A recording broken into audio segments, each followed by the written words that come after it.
Did the head coach for the New York Giants take a shot at the Washington football team? Listen to what Giants head coach Joe Judge said when asked about the state of his team on Sunday. This ain't a team that's having fistfights on the sidelines. This ain't some clown show organization or something else. Fist fighting and a clown show. In case you're unfamiliar, just 2 weeks ago, two Washington football players were fighting on the sidelines. And then there's the clown show organization comment. Now, I think we all can agree there's been some crazy stuff that's happened with the Washington football team in the past. So just so you know, the Washington football team will play the Giants on Sunday. And today, head coach Ron Rivera got wind of those comments. Well, it's interesting. It is, and again, I'm not going to respond to something, that's interesting. What's important is we play on Sunday.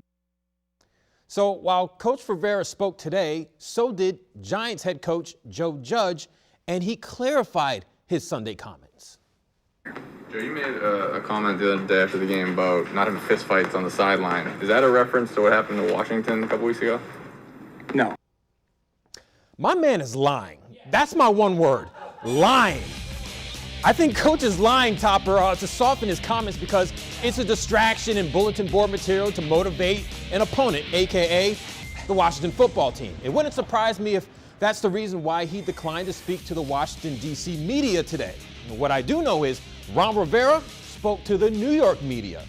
You see, you could, Coach, he shouldn't talk trash. You know why? Because a coach that talks trash, that coaches a team that's in last place in their division and second to last in their conference is not a good idea. That's why I feel like the Giants head coach Joe Judge lied today to save himself from making a poor decision, and that's why lying is my one word.